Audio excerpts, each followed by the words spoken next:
Gente. I hope you guys are doing well. This is Tania. Welcome to my channel, Art y Son con Tania, where I like to share my Puerto Rican arts and crafts as well as some business tips and my art journeys. This video should be relatively short, and it's in collaboration with the Mujer Poderosa Summit in celebration of Hispanic Heritage Month 2020. And for this, we were asked two questions.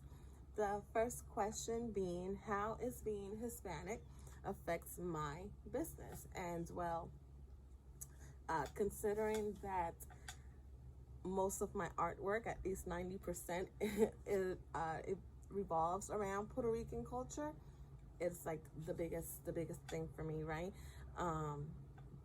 But I think one of the things that I think a lot of people just see me creating art with the Puerto Rican flags and Puerto Rican symbols or Taino symbols, and they just feel that it's just, you know, a way for me to make a living, right? Or feeling pride as far as my flag goes. But it just does so much more for me than just that. For me, it keeps me close to home, and because I live in the States, it's a way for me, like sometimes I might not be in the culture itself, depending on my surroundings. It's my way of staying close to home, and it's my way of being able to teach my children about their culture. And the second portion, I actually didn't do it intentionally. My kids just went to Puerto Rico, and my mom was telling me that my son, he looked around at some of the things over there in the island, and he was like, oh my God, Grandma, everything here reminds me of Mom because of her art. And that to me means a lot, because it lets me know that my children are learning about our culture through my artwork. But at the same time, the people around me get to take my artwork and have it in their homes as a piece of nostalgia, because for whatever reason we are at home, you know. So that's how being Hispanic affects me. And the second part of the question was, why is it important for us to be represented and in our niche? And I think representation has been a very big topic for a while now. You know, something as simple as seeing characters in movies that look like us, or having teachers in our schools that look like us. And it's the same thing, in my opinion, for the arts, and not just for the arts, but for social influencers or creators. When I first started my YouTube channel, I started looking for other Puerto Ricans as myself, and I have found quite a bit of Latinas that are there, but they're very hard to find because we're not categorizing ourselves as such, you know. And I think it's very important for us to categorize ourselves as being Latina, as being Hispanic, so that it's easier for us to find each other, because we need that to give us inspiration and give us a little push and let other people know that yes, it can be done.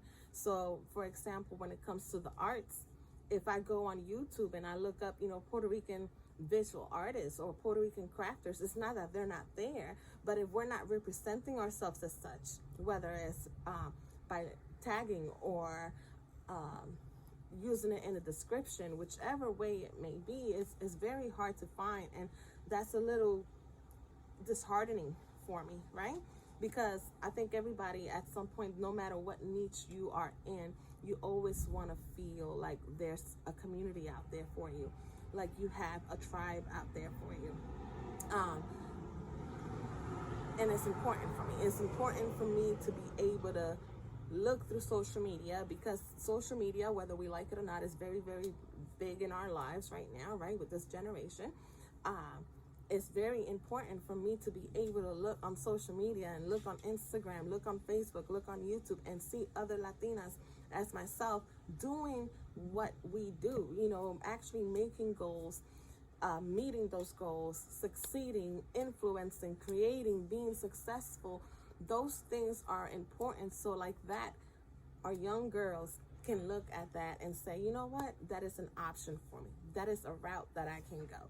You know, whether it's the arts, whether it's a makeup artist, or whatever it is that your niche may be, a chef, a blogger, a podcaster, whatever it may be, we have to make sure it is our job to be that representation that we ourselves don't have. And I think that's my why. Yes, that is my why. Guys, I want you to go and follow the Mujer Poderosa Summit channel, or we will be putting these videos on a playlist so that you can meet other Latinas in different niches, and maybe you get to meet them and follow their channels and find someone that really inspires you. I think that is all. Thank you, guys. Bye.